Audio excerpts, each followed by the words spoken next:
नमस्कार दोस्तों, मैं नयन पाटीदार और आप सभी का स्वागत है आपके अपने channel MOM medicine of maths पर। दोस्तों, आज की वीडियो बहुत ही बहुत ही ज्यादा इंटरेस्टिंग होने वाली है। क्यों होने वाली है? क्योंकि दोस्तों आज हम एक ऐसा टॉपिक पढ़ने वाले हैं जो क्लास 9 के लिए बहुत इजी है। बहुत भी नहीं दोस्तों, बहुत बहुत इजी है। ठीक है, ये दोस्तों सिर्फ किसके लिए है? जो हमारे जो स्टूडेंट्स हैं 5, 6, 7, 8 थे, ठीक है, उनके लिए थोड़ा सा डिफिकल्ट हो सकता है। बाकी 9th वालों को पता तो होना चाहिए, ठीक है। और अगर उन्हें नहीं पता है तो दोस्तों ये वीडियो आप पूरी देख लीजिएगा, आप लाइन्स एंड एंगल के बारे में कंफर्म हो जाएंगे। अब देखिए, हमारा जो क्या यहाँ पर टॉपिक है, introduction two lines and angle. जहां तक बात करें क्लास 9 की चैप्टर 6 की, तो चैप्टर 6 का नेम है, क्या है यहाँ पर नाम हमारा? Lines and angles. ठीक है, तो लाइन्स एंड एंगल हमारे चैप्टर 6 का क्लास 9 का नेम है। अब दोस्तों यहाँ पर मैं लाइन और एंगल के बारे में पहले आपको डीप में इंट्रोडक्शन दे दूंगा, उसी के बाद जो है हम चैप्टर स्टार्ट करेंगे। क्योंकि दोस्तों हर एक नई चीज स्टार्ट करने से पहले उसके बारे में हमें डीप में पता होना जरूरी होता है। ठीक है, तो हमें वो पता होना जरूरी होना चाहिए, उसी के बाद जो है हम उसके पीछे काम करेंगे। तो कहने का मकसद यही है, पहले हम लाइंस और एंगल्स की जांच पड़ताल कर लेंगे, उसके बाद चैप्टर 6 यानी कि क्लास 9 के चैप्टर 6 पर पहुंचेंगे। तो दोस्तों यहाँ पर जो है वो बहुत सारी थ्योरम भी अप्लाई होती है चैप्टर 6 में। तो ये थोड़ा सा, जहां तक लाइन एंड एंगल की बात करें तो ये इजी है, ठीक है, ये जो है वो बहुत इजी है। लेकिन जहां तक चैप्टर की बात की जाए, चैप्टर हमारा डिफिकल्ट है। क्यों? क्योंकि दोस्तों आप लोग थ्योरम इसमें पहली बार जो है वो यूज करने वाले हो, जो कि मैं आपको बहुत ही इजीली से समझाने वाला हूँ। लेकिन जब आप पहले पहले देखोगे तो आपको डिफिकल्ट लगेगा। तो मैं थ्योरम की वीडियो आपको बाद में बताने वाला हूँ। अब दोस्तों यहाँ पर बात कर लेते हैं introduction two lines and angle. जैसा कि अभी मैंने कहा, किसी भी चीज को सोल्व करने के पहले हमें उसके बारे में पता होना चाहिए। तो इंट्रोडक्शन देखने से पहले हम यही पता कर लेते हैं कि आखिर लाइन्स क्या होता है। ठीक है, पहले हम लाइन्स का टॉपिक क्लियर कर देंगे, उसके बाद एंगल्स पर जाएंगे। देखिए, क्योंकि दोस्तों लाइन्स हमारा जो है वो बहुत ही छोटा टॉपिक है, 2-3 इसमें जो है वो आते हैं मेन टॉपिक। देखिए लाइन्स, अब यहाँ पर बताना है हमें कि आखिर लाइन्स क्या होता है। ठीक है, अब यहाँ पर पहले आपको लाइन्स का मतलब पता होना चाहिए, उसके बाद अलग अलग लाइन्स के बारे में पता होना चाहिए। तो देखिए लाइन्स आखिर क्या होता है। ठीक है, यहाँ पर जो मैंने आपको पिछली कई वीडियो में बता भी रखा है, ब्रेथलेस लेंथ। ठीक है, ये जो है आपकी लाइन हो जाएगी। यानी कि क्या हो रहा है, इसकी आप चौड़ाई नहीं नापते हो कभी भी। आप जो क्या करते हो, यहाँ पर सिर्फ लेंथ माप लेते हो, 4 सेंटीमीटर जितने भी की भी सेंटीमीटर की है वो आप क्या कर लेते हो, नाप कर बना लेते हो। लेकिन क्या आज तक, ठीक है, कमेंट में बताना, क्या आज तक आपने इसकी ब्रेथ देखी है, लेंथ की? क्या आपने आज तक ब्रेथ देखी है? क्या ब्रेथ नापी है? जी नहीं दोस्तों, आपका जो कमेंट में आंसर आने वाला है वो मैं पहले ही भविष्यवाणी करके बता देता हूँ, ठीक है, कि नो ही आने वाला है। क्यों? क्योंकि दोस्तों आज एक भी ऐसा बंदा नहीं है इस दुनिया में जिसने लाइन की ब्रेथ देखी हो। यहाँ पर जो हम डायरेक्टली एक लाइन खींच देते हैं, जो हमारी लाइन की क्या होती है, ब्रेथ होती है। तो यानी कि कुल मिला के लाइन क्या होती है, अब ब्रेथलेस हमारी क्या होती है, लेंथ होती है, यानी कि बिना चौड़ाई की एक लेंथ। अब अगर दोस्तों यहाँ पर एक बात बताना, क्या आपके सामने एक लाइन है तो आप क्या यहाँ पर लाइन स लिखोगे? जी नहीं दोस्तों, आप यहाँ पर लाइन न लिखोगे। मान लीजिए अगर आपके सामने 2 लाइन आ जाती है या 3 लाइन आ जाती है, ठीक है, तो क्या हो जाएगा, यहाँ पर एज भी इंक्लूड हो जाएगा। क्यों दोस्तों? क्योंकि आपने छोटी क्लास में पढ़ा होगा, ठीक है, कि अगर एक से अधिक वस्तु होती है तो वो क्या हो जाता है, बहुवचन में आ जाता है। और एस, इंग्लिश में बात करें तो किसी भी डिजिट में एस यहाँ पर लग जाता है, यानी कि किसी भी अल्फाबेट में एस यहाँ पर इंक्लूड हो जाता है। तो यहाँ पर लाइन का फंडा क्लियर हुआ।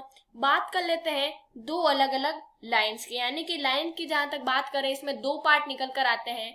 पहला इंटरसेक्टिंग लाइन, ठीक है, इंटरसेक्टिंग लाइन। यहां पर आपको सेकंड में बताता हूं पैरेलल लाइन। ये जो वर्ड है दोस्तों, आप कब के सुनते आ रहे होंगे? अगर आप 9th के स्टूडेंट हो तो आपको जो है वो 6th से स्टार्ट हो जाता है ये सब, पैरेलल लाइन, इंटरसेक्टिंग लाइन। लेकिन फिर भी मैं आपको यहाँ पर बताता हूँ। जैसा कि मैंने वीडियो के स्टार्टिंग में बोला था, 9th वालों के लिए ये बहुत ही क्या है, इजी है। चैप्टर की बात नहीं कर रहा हूँ, चैप्टर टफ है, देखिए ठीक है, यहाँ पर खुश मत हो जाना कि चैप्टर 6 जो है वो बहुत ईजी है। चैप्टर टफ है, जो कि मैं आपको टफ वाला भी एकदम ईजी में कराने के लिए एबल हूँ, और आपके लिए मैं चैप्टर 6 की वीडियो भी बहुत ही शानदार शानदार बनाने वाला हूँ। तो दोस्तों वीडियो को पूरी देखना, और अगर अभी तक चैनल को सब्सक्राइब नहीं करा है तो चैनल को सब्सक्राइब कर लेना, बेल आइकन दबाना ना भूलिएगा। जहां तक इंटरसेक्टिंग लाइंस की बात करें तो नाम से यहाँ पर पता चल रहा है कि एक लाइन तो होगी ही नहीं, ठीक है। क्या हो रहा है, लाइन्स आ रही है, यानी कि 2 लाइन होगी। और इंटरसेक्ट यानी कि क्या होता है, क्रॉस करना। तो हम यहाँ पर एक ऐसा एग्जाम्पल ले सकते हैं, ये वाली लाइन। तो यहाँ पर क्या हो रही है, बीच वाले पॉइंट पे इंटरसेक्ट हो रही है। तो ऐसी 2 लाइन जो आपस में क्रॉस होती हो और एक जगह जहां पर मीट करती हो, वो हमारा क्या हो जाएगा, इंटरसेक्टिंग पॉइंट हो जाएगा। और वो दोनों लाइन इंटरसेक्टिंग लाइंस के नाम से कहलाएगी। क्या कहा मैंने, देखिए 2 ऐसी लाइन जो क्रॉस होती हो और एक पॉइंट बनता हो जहां पे वो दोनों मीट करती हो, वो हमारा इंटरसेक्टिंग पॉइंट कहलाएगा, ठीक है। ये जो है आपका, ये क्या कहलाएगा,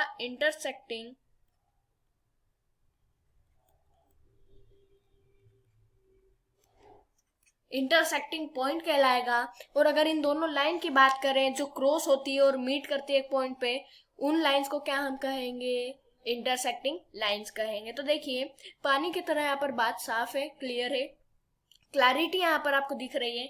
कुछ नहीं करना है, 2 एक ऐसी लाइन आप यहाँ पर देखिए, जो है आप प्रैक्टिकल कर सकते हो। एक रोप लेके, ठीक है, एक जो है हमारी रस्सी लेकर, उसमें आप क्या करिए, एक रोप लीजिए, उसके 2 कट कीजिए, ठीक है। उसको क्या कीजिए, आप ऐसे क्रॉस में रख दीजिए, तो बीच में एक जगह ऐसी आएगी जहां पर वो दोनों मिलेगी। तो वो दोनों रोप क्या हो जाएगी, इंटरसेक्टिंग रोप्स वो कहलाएगी। और अगर रोप्स की जगह आप लाइन करते हो तो लाइन्स यहाँ पर कहला जाएगी। और अगर जिस जगह वो मिल रही है उसे हम क्या कहेंगे, पॉइंट कहेंगे, यानी कि इंटरसेक्टिंग पॉइंट, ठीक है। तो यहाँ पर दोस्तों आपका फर्स्ट इंटरसेक्टिंग लाइन क्लियर हुआ। अब आपको मैं क्लियर करा देता हूं पैरेलल लाइन, ठीक है। आखिर हमारी पैरेलल लाइन क्या होती है, ठीक है। तो दोस्तों देखिए, यहां पर मान लीजिए इस तरह से 2 लाइन है। तो दोस्तों ये दोनों लाइन क्या कर रही है, आपस में क्या हो रही है, पैरेलल हो रही है, यानी कि एक आमने सामने आपको दिख रही है।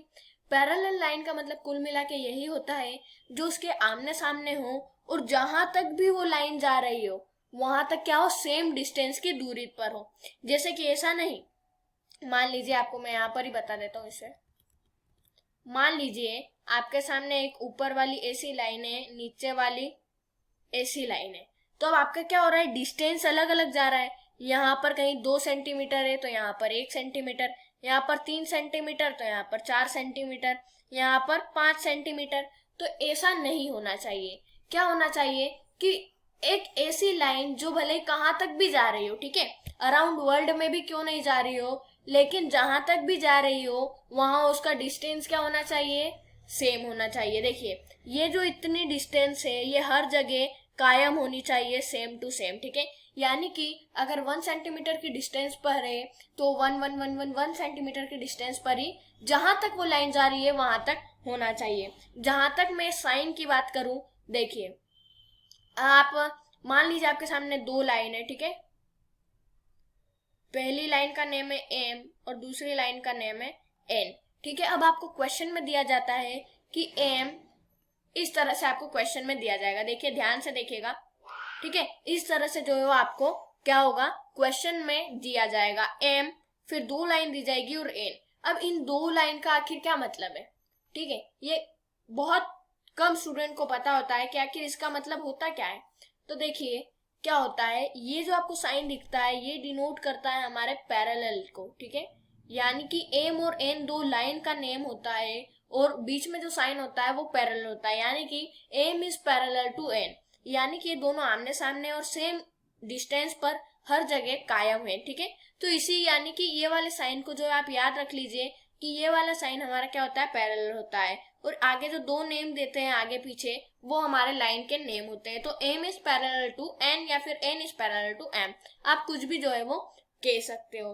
अब दोस्तों यहाँ पर अगर हम एंगल्स पे बात करते हैं, ठीक है, आपका जो है लाइन क्लियर हो गया है एकदम, ठीक है, एकदम सटीक जो है हमने लाइन को पढ़ डाला है। अब आप लाइन को कहाँ पर भी अप्लाई कर सकते हो, ठीक है, जहां पर भी आपसे क्वेश्चन पूछे जाते हैं, आप ये वाली लाइन यानी कि अगर क्रॉस करते हो तो इंटरसेक्टिंग, आमने सामने हो, सेम डिस्टेंस पर चल रही हो तो क्या हो जाएगा, पैरेलल हो जाएगा। और लाइंस का तो आपको पता ही है, ठीक है। अब एंगल की बात करते हैं, ठीक है, आखिर एंगल क्या होता है, ठीक है, ये एंगल क्या है, कैसा है, कितने इसके जो है वो रूप होते हैं, किस तरह का होता है, क्या क्या टाइप्स होते हैं, क्या क्या प्रॉपर्टीज होती हैं, हर चीज इस वीडियो में आपको मिलने वाली है, ठीक है। एंगल्स थोड़ा छोटा टॉपिक था, वो आपने जल्दी क्लियर कर लिया, लेकिन एंगल्स में थोड़ा टाइम लगेगा, यानी कि लाइंस में आपका थोड़ा छोटा टॉपिक था, एंगल्स में थोड़ा टाइम लगेगा। एंगल्स की बात की जाए तो एंगल क्या होता है, एक ऐसा पॉइंट जो दो लाइनों को डाइवर्ज करता है, ठीक है। अब देखिए, एक आपको मैं अपने रियलिटी से जो है वो आपके रियलिटी लाइफ से क्लैरिटी करता हूँ। देखिए, आपका जो है वो आपने कभी चौराहा देखा है, ठीक है, आपके घर के आसपास जो है वो एक चौराहा होगा, ठीक है, ये जो है वो आपका चौराहा है, ठीक है। यहाँ से डाइवर्ज वो करते हैं रोड बहुत सारे, एक इधर जाता है, एक इधर जाता है, एक इधर जाता है, ठीक है, यानी कि इस तरह से जो है रोड डाइवर्ज होते हैं। एक हमारा दिल्ली की ओर जाता है, एक हमारा बॉम्बे की ओर जाता है, एक अहमदाबाद की ओर, एक बेंगलोर की ओर। तो ये इस तरह से क्या होते हैं, चारों रोड को वो क्या कर रहा है, डाइवर्ज कर रहा है, ठीक है। यहाँ पर रोड्स लिख देता हूँ, चारों रोड्स को क्या कर रहा है, वो डाइवर्ज जो है वो कर रहा है। तो ये क्या कहलाएंगे, एक एंगल कहलाएंगे। काइन के एंगल कहलाएंगे 90 डिग्री। क्यों, बिकॉज जो है दोस्तों ये लाइन क्या है, एकदम स्ट्रेट जा रही है, और ये वाला जो यहाँ पर ये आएगा, ये 90 डिग्री का आएगा। तो देखिए बात को समझिए, ये जो बीच में चौराहा है ये एक पॉइंट को डिनोट कर रहा है, और ये जो चार रोड है, ठीक है, अब चार ले सकते हो, दो ले सकते हो, लेकिन क्या होगा, एक से ज्यादा होनी चाहिए, तभी जो है वो एंगल क्रिएट होता है, ठीक है। तो यहाँ पर क्या करना चाहिए, दो लाइन को डाइवर्ज करता है, ठीक है, सिर्फ और सिर्फ दो लाइन को क्या कर रहा है, डाइवर्ज कर रहा है। तो यहाँ पर एक एंगल जो है वो क्रिएट हो जाता है। तो यानी कि एक ऐसा चौराहा जो दो रोड को डाइवर्ज कर रहा है, अलग अलग बांट रहा है, एक दिल्ली जा रहा है, एक बॉम्बे जा रहा है, तो वो क्या एंगल क्रिएट कर रहा है, ठीक है। अब यहाँ पर अगर मैं मैथ से रिलेट करूं तो एक ऐसा पॉइंट जो दो लाइंस को क्या कर रहा है, डाइवर्ज कर रहा है, तब इस सिचुएशन में हमारा जो है वो एंगल क्रिएट करता है। आप डी कंपास से जो है वो यहाँ पर नाप भी सकते हो, कैलकुलेट भी कर सकते हो ये कितना डिग्री होगा। मेरे हिसाब से 60 डिग्री का एंगल है, ठीक है। अब दोस्तों यहाँ पर ये तो एक एग्जाम्पल हो गया, ये 60 डिग्री का है। अब अगर एकदम सीधा होता है आपका इस तरह से, ठीक है, आपकी जो सीधी लाइन है, यहाँ पर एक 90 डिग्री का यहाँ पर एक एंगल क्रिएट हो जाएगा। क्यों हो जाएगा, क्योंकि जो ऊपर की तरफ जा रहा है एंगल, ये जो हमारा पॉइंट हो गया, ये दो लाइनों को डाइवर्ज कर रहा है, और एक लाइन जो ऊपर जा रही है वो एकदम स्ट्रेट है। अगर ऊपर वाली लाइन स्ट्रेट होती है तो वो एंगल किस में वो हमारा क्या हो जाता है, 90 डिग्री का हमारा एंगल हो जाता है। तो ये जो है वो हमारा एक एग्जाम्पल है। अब दोस्तों आपको एक क्वेश्चन में आपको जो है वो एंगल नहीं दिया जाएगा, ठीक है, आपको क्या दिया जाएगा, आपको कोई एंगल का नाम दिया जाएगा। तो यहाँ पर जो है वो आपको एंगल के नाम से पता होना चाहिए कि आखिर ये हमारा किसका जो है वो एंगल है। तो यहाँ पर दोस्तों जो है हमारे टोटल 5 टाइप्स के एंगल होते हैं, ठीक है। पहले एंगल की जहां तक मैं बात करूं तो पहला एंगल जो है हमारा एक्यूट एंगल कहा जाता है इसे, ठीक है, एक्यूट एंगल। अब दोस्तों ये जो एक्यूट एंगल है ये आपको कुछ इस तरह का दिख सकता है, ठीक है।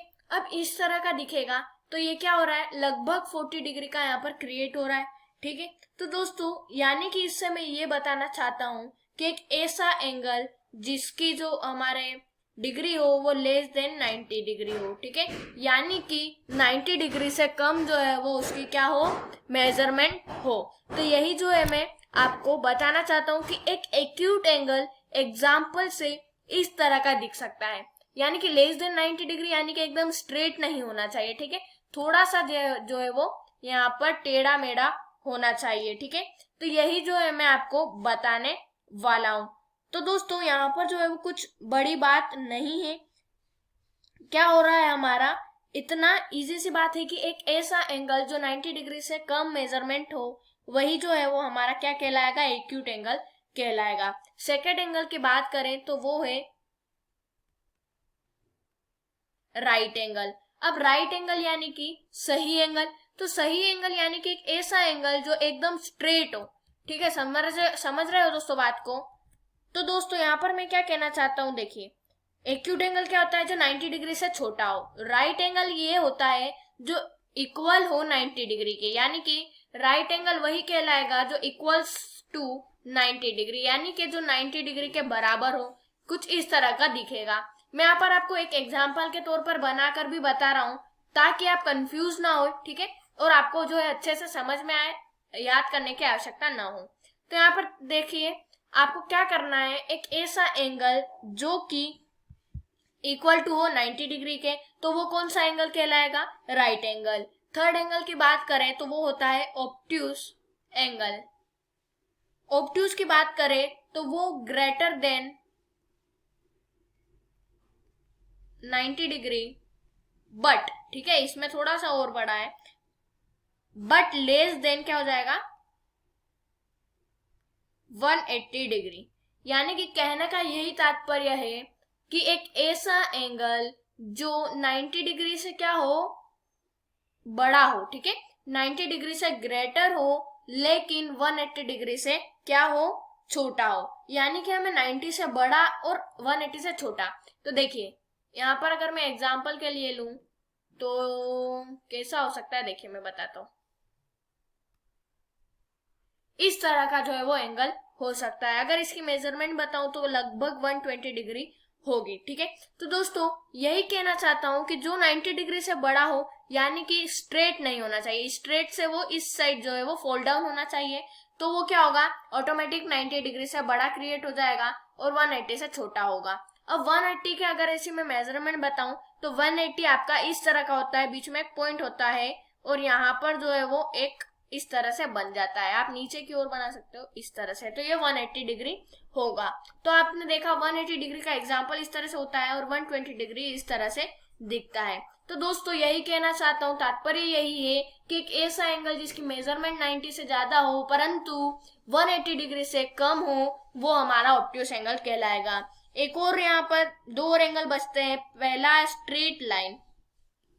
अभी जस्ट मैंने आपको बताया स्ट्रेट लाइन के बारे में, ठीक है, याद होगा। अभी मैंने आपको बताया 180 डिग्री इक्वल्स टू 180 डिग्री, तो ये हमारा क्या कहलाएगा, यही मेजरमेंट होती है 180 डिग्री की।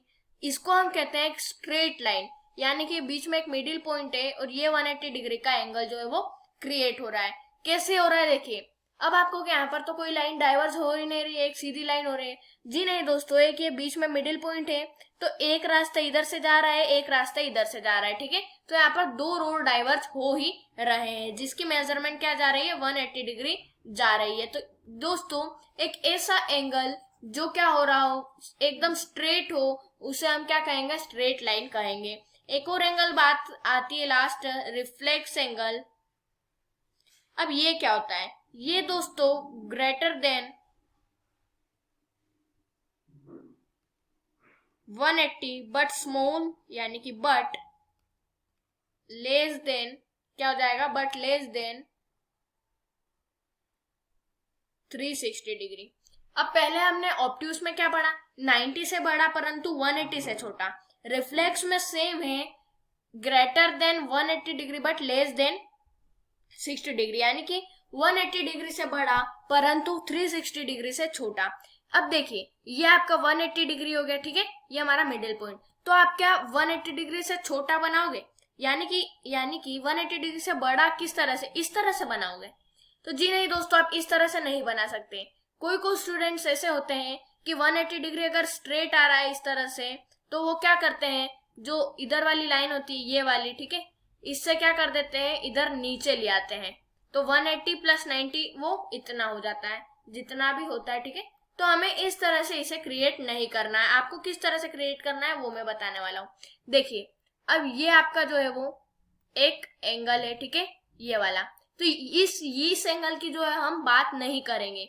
ये जो बाहर का एंगल है, ये वाला एंगल कहलाएगा रिफ्लेक्स एंगल, क्योंकि दोस्तों ये हमेशा 180 डिग्री से ज्यादा ही होता है, ठीक है। आप अगर ये वाला एंगल बनाते हो और यहाँ पर इस तरह से करते हो तो वो भी 180 डिग्री से क्या होगा, ज्यादा होगा। तो दोस्तों यही मैं आपको जो बताना चाहता था, कि एक ऐसा एंगल जो 180 डिग्री से ज्यादा उसकी मेजरमेंट हो और क्या हो 360 डिग्री से यहाँ पर वो कम हो। तो ठीक है, ये एक कुछ ऐसे तरह के एंगल क्या कहलाएगा, रिफ्रैक्स एंगल कहलाएंगे। अब दोस्तों आगे अगर हम बात करें, ठीक है, तो पेयर ऑफ एंगल्स एक टॉपिक आता है एंगल्स में ही, ठीक है, पेयर ऑफ एंगल्स, ठीक है, एक ही यहाँ पर हमारा टॉपिक आता है। तो इसमें अगर दोस्तों हम देखें तो टोटल 3 पेयर ऑफ एंगल है। पहला कॉम्प्लीमेंट्री, दूसरा है हमारा सप्लीमेंट्री, वो कोई स्टूडेंट फेल हो जाता है वो वाला सप्लीमेंट्री नहीं है, ठीक है, और एडजेसेंट।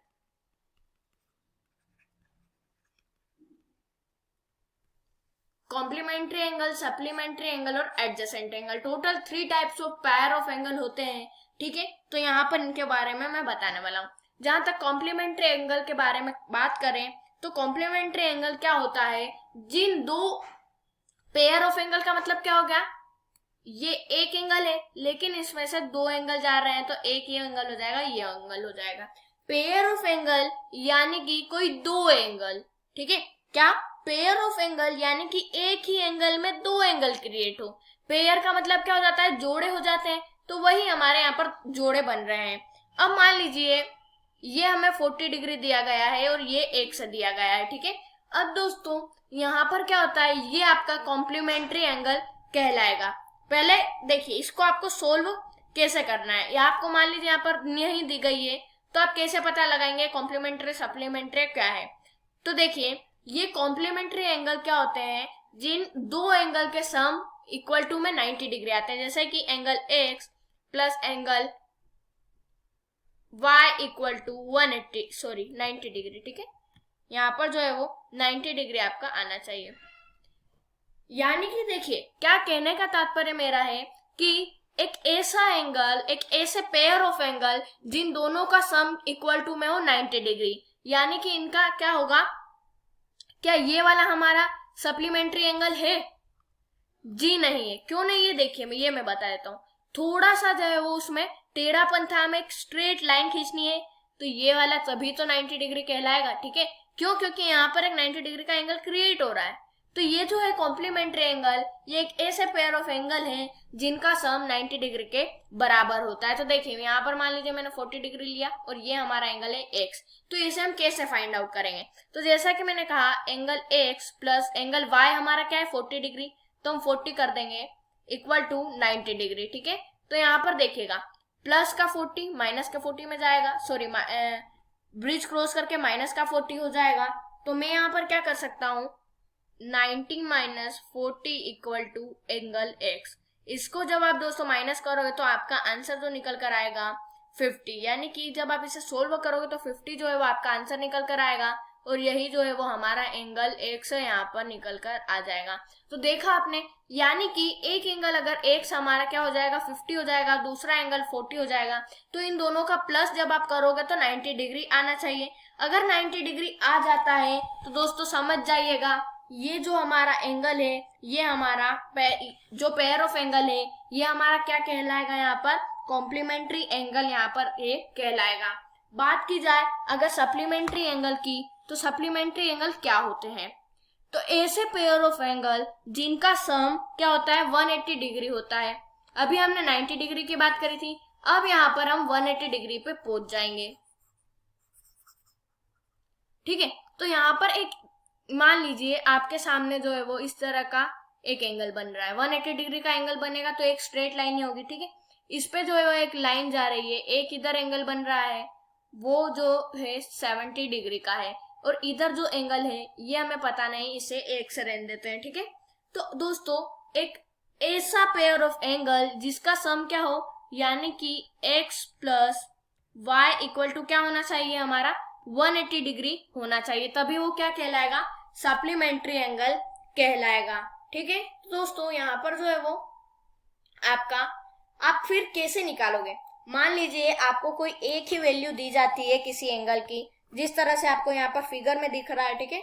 एक ही एंगल की वैल्यू दी गई है 70 डिग्री, तो यहाँ पर जो है वो आपको एक एंगल को पता लगाना है, तो किस तरह से लगाओगे। तो देखिए x plus Y equal to 180, ठीक है। यानी कि जब हम दो एंगल को प्लस करेंगे तो आपका सम 180 डिग्री आना चाहिए। तो हम x प्लस वाई की जब हमें वैल्यू दी गई है 70 डिग्री, तो हम 70 लिखेंगे इक्वल टू 180 आएगा इनका सम। तो देखिए क्या करेंगे, x इक्वल टू 180 प्लस का क्या होगा 70 माइनस में चला जाएगा, और x इक्वल टू जब आप इसमें माइनस करोगे तो 110 डिग्री आपका x की वैल्यू निकल कर आ जाएगी। अब देखिए गौर दीजिएगा, angle AX plus angle Y क्या कंडीशन थी, 180 डिग्री होने चाहिए तभी सप्लीमेंट्री एंगल कहलाएंगे। तो हमने X निकाला 110 डिग्री प्लस Y हमें दिया गया था 70 डिग्री। तो जब आप इसे प्लस करोगे तो क्या निकल कर आ जाएगा, 180 डिग्री जो है वो निकल कर आ जाएगा। तो यही जो होता है सप्लीमेंट्री एंगल होता है। यहाँ पर अगर बात की जाए एडजेसेंट एंगल की, तो देखिए एडजेसेंट एंगल के बारे में भी जो है वो मैं आपको अच्छे से बता देता हूँ। उसके लिए दोस्तों सबसे पहले आपको क्या पता होना चाहिए, एडजेसेंट का मीनिंग पता होना चाहिए। आखिर ये एडजेसेंट का मीनिंग क्या होता है, तो एडजेसेंट का मतलब होता है दोस्तों पड़ोसी, ठीक है। आप लिख सकते हो पड़ोसी, ठीक है। अब दोस्तों देखिए यहां पर मान लीजिए आपका इस तरह से ये है, ठीक है। अब मान लीजिए ये जो लाइन है ये एक घर है, ठीक है। ये घर है और ये जो है उसके अंदर दो रूम दिए गए हैं, ये वाले एक और ये दो। तो ये रूम जो है ये दोनों पड़ोसी पड़ोसी हैं, तो ये दोनों एक एडजेसेंट एंगल कहलाएंगे। अब देखिए यहाँ पर ध्यान से गौर दीजिए, एक लाइन के द्वारा दो एंगल क्रिएट होने वाले एंगल्स को क्या कहते हैं, एडजेसेंट एंगल कहते हैं। अब अगर मैं आपको इतने की पिक्चर अगर अलग से बताऊं इस तरह से, ठीक है, तो ये क्या हो रहा है, एडजेसेंट एंगल बन रहा है। यहाँ पर आप ये जो है ऐड कर सकते हो, ठीक है। क्यों बन रहा है, देखिए क्योंकि एक ही लाइन पर अगर दो एंगल क्रिएट होते हैं उसे हम एडजेसेंट एंगल कहते हैं, ठीक है। यानी कि एक ही घर में कोई दो रूम पास पास में हो, पड़ोसी हो, तो वो हमारे एडजेसेंट रूम कहलाएंगे। लाइन अगर इस तरह से हो तो एडजेसेंट लाइन कहलाएंगी, अगर एंगल हो तो एडजेसेंट एंगल कहलाएंगे।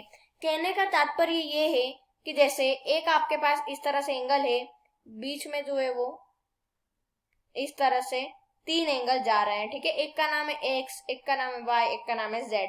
तो अब क्या आप कह सकते हो कि x और z ये और ये क्या एडजेसेंट एंगल है, क्या ये एक लाइन पे क्रिएट हो रहे हैं? जी नहीं दोस्तों, x और y जो है वो एक लाइन पर एंगल क्रिएट हो रहे हैं और y और z जो है वो एक लाइन पर क्रिएट हो रहे हैं। तो यहाँ पर x और z को आप नहीं कह सकते हो कि ये एक एडजेसेंट एंगल है। क्यों? क्योंकि यहाँ पर बीच में y आ रहा है, ठीक है। तो एक ऐसे एंगल जो एकदम पड़ोसी और एक लाइन पे एंगल दोनों क्रिएट हो रहे हो, तो यहाँ पर जो है वो एडजेसेंट एंगल भी आपका जो है वो क्लियर होता है। तो अब मैं आगे आपको बताता जाऊंगा क्या क्या हमें जो है करना है।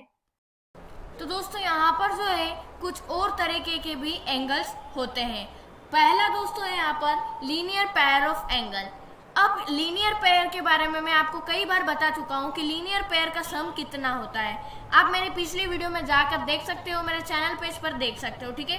लीनियर पेयर यानी कि दोस्तों 180 डिग्री, ठीक है।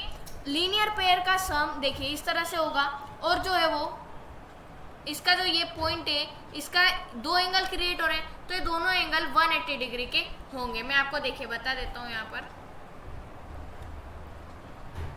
यानी कि एक ऐसी लाइन जिस पर एंगल्स हो रहे हो, यानी कि उन पे और एंगल बन रहे हो और वो क्या हो, लीनियर पेयर हो। अब इन तीनों के सम क्या होते हैं, ये मान लीजिए x y z, ठीक है। तो अगर लीनियर पेयर कहा गया है यानी कि उसका सम कितना होगा, 180 डिग्री होगा। यानी कि यहाँ पर आपको तीन एंगल दिख रहे हैं, ठीक है, x y z। तो angle x plus angle y plus angle z का सम कितना होगा, 180 डिग्री इसका सम होगा। तो देखिए अब यहाँ पर जो है वो आपकी अलग अलग वैल्यू भी हो सकती है, ठीक है। किसका 60 होगा, किसका 90 होगा, ठीक है। और जो बचा हुआ है वो आप निकाल लीजिए। अब मान लीजिए यहाँ पर एक का 90 है, एक का 60 है। एंगल Z जो है वो हमें दिया हुआ नहीं है, और टोटल सम कितना होता है लीनियर पेयर ऑफ एंगल्स का, 180 डिग्री। तो आपको मैं ये बताना चाहता हूँ कि आपको अगर एक एंगल नहीं दिया जाता है तो उसका क्या सम होगा या उसकी क्या जो है वो वैल्यू होगी।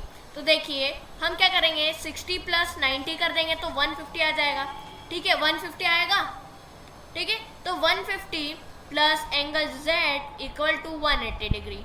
अब दोस्तों हम क्या करेंगे, angle Z equal to 180 minus 150 कर देंगे। क्यों कर देंगे, क्योंकि 150 क्या है, प्लस का है, और प्लस का जब ब्रिज क्रॉस करके जाता है तो वो माइनस का हो जाता है। जब आप इसे माइनस करोगे तो जो आंसर आएगा वो आपका 30 आएगा। आप 180 में से माइनस 150 कर सकते हो, ठीक है। तो यहाँ पर जो है वो आपका 30 डिग्री Z निकल कर आ जाएगा। तो इसके माध्यम से ये बताना चाहता हूँ कि आप जो है वो किसी भी एंगल, जो एक एंगल नहीं दिया जाता है उसका एंगल निकाल सकते हैं। सिर्फ जो है आपको उसका सम पता होना चाहिए और दो एंगल की वैल्यू पता होनी चाहिए, तीसरा अपने आप निकल जाएगा भैया, ठीक है। तो यहाँ पर यही मैं समझाना चाहता हूँ। तो लीनियर पेयर ऑफ एंगल का ये मतलब कि एक ऐसी लाइन जिस पर दो से अधिक या दो एंगल क्रिएट हो रहे हों और उनका जो सम है वो 180 डिग्री है, बात खत्म, लीनियर पेयर ऑफ एंगल कहलाएगा, ठीक है। ये समझ में आया। अब एक देख लेते हैं वर्टिकली अपोजिट एंगल, यानी कि वर्टिकली अपोजिट एंगल का आप क्या है, नाम से भी समझ सकते हो, ठीक है। तो इसे भी मैं बता देता हूँ आपको, पहले हम इसे रब कर लेते हैं।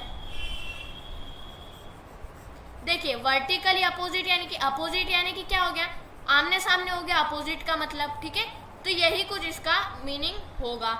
अब यहाँ पर वर्टिकली अपोजिट एंगल हम देख रहे हैं। तो देखिए मान लीजिए आपके पास दो लाइन से जो ऐसे इंटरसेक्ट हो रही है, ठीक है।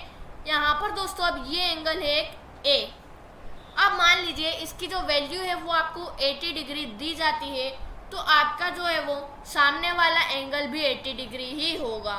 यानी कि जो आपका आमने सामने एंगल क्रिएट होते हैं वो एक जैसे होते हैं। मान लीजिए इसका नाम ए है, इसका नाम बी है, तो क्या हो जाएगा, angle A equal to angle B. अब एंगल ए की अगर वैल्यू आपको 80 डिग्री दी जाती है और पूछा जाता है कि एंगल बी की क्या वैल्यू है, तो वो भी क्या हो जाएगा, एंगल 80 ही हो जाएगा। यानी कि उसकी जो वैल्यू आएगी वो 80 डिग्री इक्वल टू 80 डिग्री ही आएगी।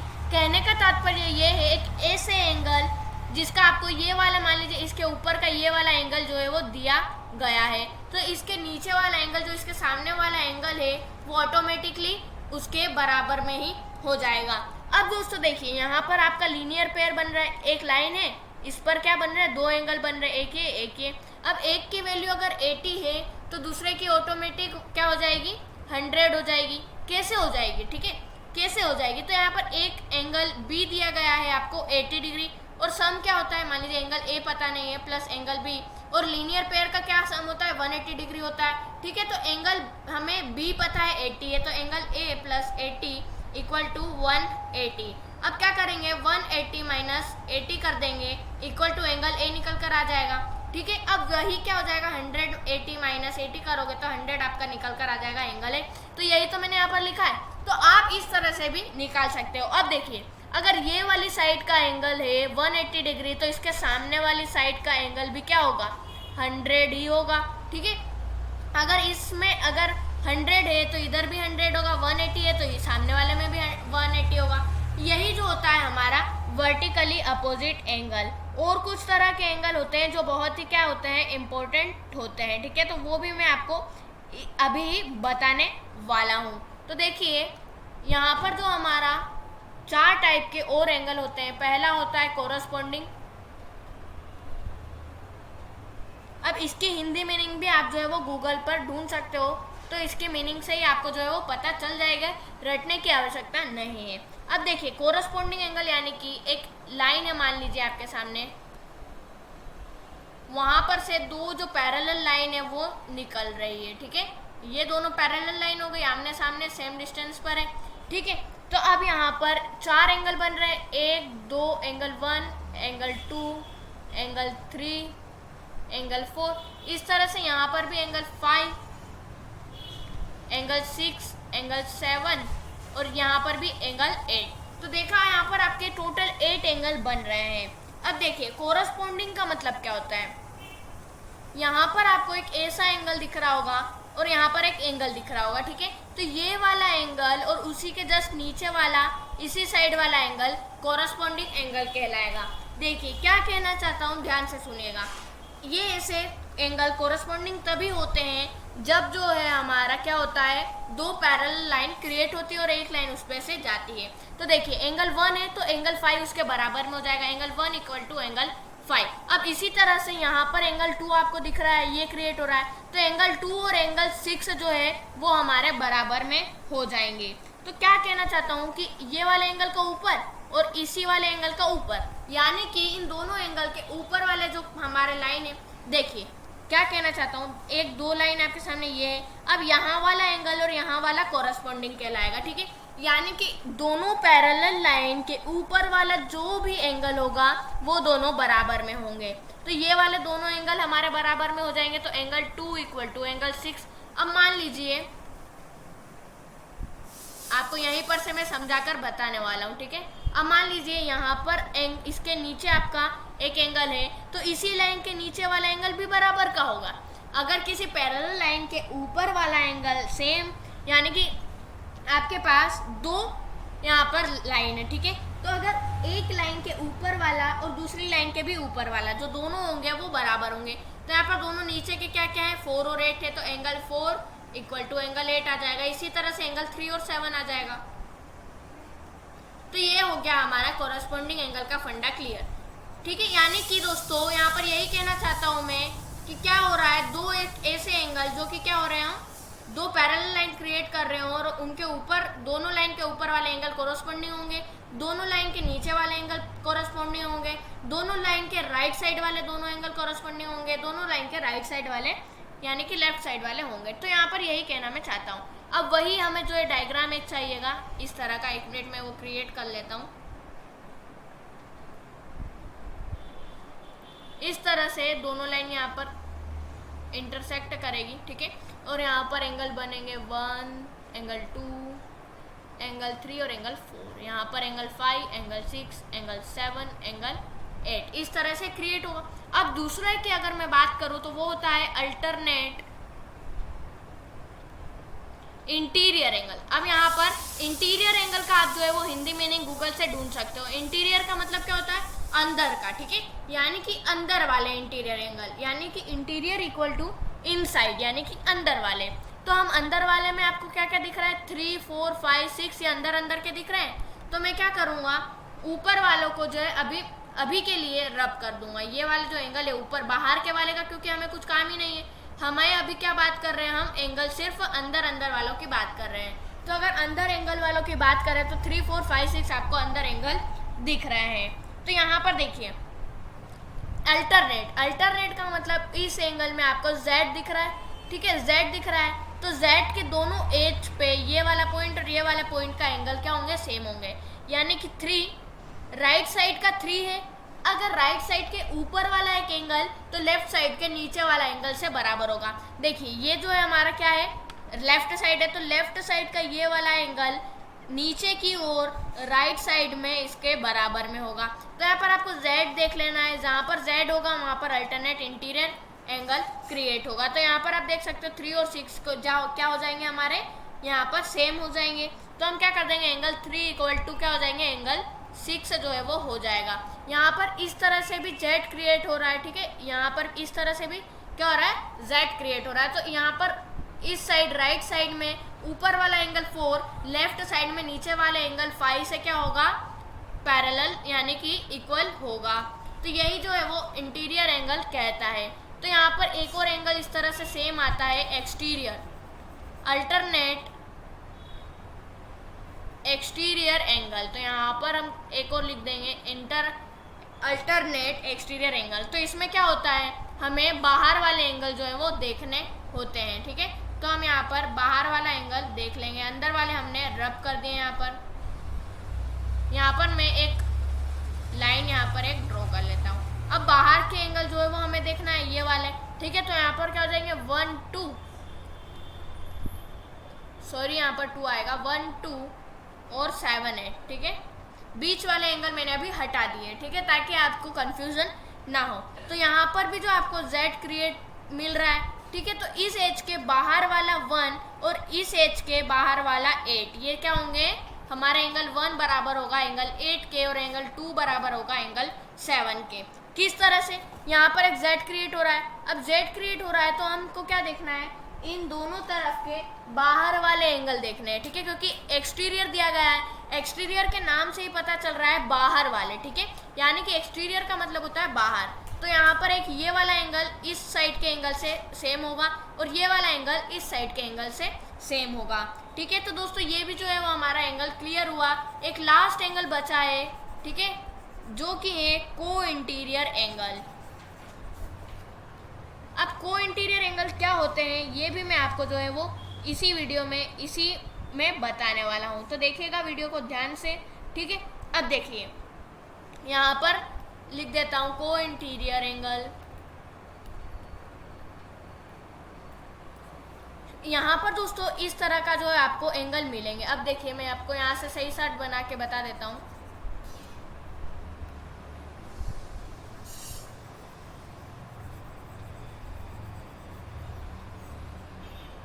ठीक है, इसी तरह का जो है हमें ड्रॉ करना है, दो पैरेलल लाइन खींचनी है, उसमें एक लाइन को इंटरसेक्ट कर देना है। तो यहाँ पर जो है आपके 8 एंगल मिलेंगे, 1 2 3 4 5 6 7 8। अब यहाँ पर भी नाम से पता चल रहा है इंटीरियर एंगल, यानी कि अंदर के एंगल, ठीक है। तो यहाँ पर एक लाइन पर जो हमारे दो एंगल क्रिएट हो रहे हैं इस तरह से, आपको एक लाइन है ये वाले और ये वाला एंगल क्या हो जाएगा, एक सेम को इंटीरियर एंगल कहलाएंगे, यानी कि इन दोनों एंगल का सम क्या हो जाएगा, angle 3 plus angle 5 equal to 180 degree हो जाएगा। किस तरह से देखिए, आपको यहाँ पर एंगल दिख रहे होंगे, ठीक है। ये जो एक लाइन है इस पर जो दो एंगल क्रिएट हो रहे हैं 3 और 5, ठीक है, ये वाला और ये वाला, इनका सम 180 डिग्री होगा। इसी तरह से ये वाली जो लाइन है इसमें ये वाला और ये वाला एक यहाँ पर क्रिएट हो रहा है, तो एंगल 4 और एंगल 6 भी क्या हो जाएंगे यहाँ पर आपके 180 डिग्री के बराबर हो जाए, यानी कि angle 4 plus angle 6 equal to 180 degree. यानी कि एक लाइन पर कोई से भी दो हमारे बनने वाले इंटीरियर एंगल को इंटीरियर एंगल कहलाते हैं। तो दोस्तों यहाँ पर जो है मैंने आपको लाइन और एंगल के बारे में बड़ा डीप में समझा दिया है, तो आशा करता हूँ आपको वीडियो पसंद आई होगी। दोस्तों ये जो वीडियो है बहुत ही इम्पोर्टेंट थी, तो अपने दोस्तों में भी शेयर करना, ठीक है। और अगर वीडियो अच्छी लगी हो तो लाइक कमेंट शेयर, ठीक है, सब कुछ कर देना, साथ में सब्सक्राइब भी कर देना, बेल आइकन भी दबा देना, ताकि दोस्तों आपको इस तरह की ऐसी इम्पोर्टेंट नॉलेजेबल और मज़ेदार वीडियो मैथ से रिलेटेड मिलती रहेगी, वो भी सबसे पहले। जी हाँ दोस्तों, अगर बेल आइकन आप दबाते हो तो उसका यही फ़ायदा है कि आपको सबसे पहले जो है वो मेरी वीडियो मिलने वाली है, तो बेल आइकन तो ज़रूर दबा लें, ठीक है। मिलते हैं अगली वीडियो में, तब तक के लिए जय हिंद जय भारत। साथ में दोस्तों अगली वीडियो तक प्रैक्टिस भी करते रहना, ठीक है, ताकि जो आपके ये क्वेश्चन हैं एंगल और लाइन के, ये जो हैं वो परफेक्ट हो जाओ आप इनमें।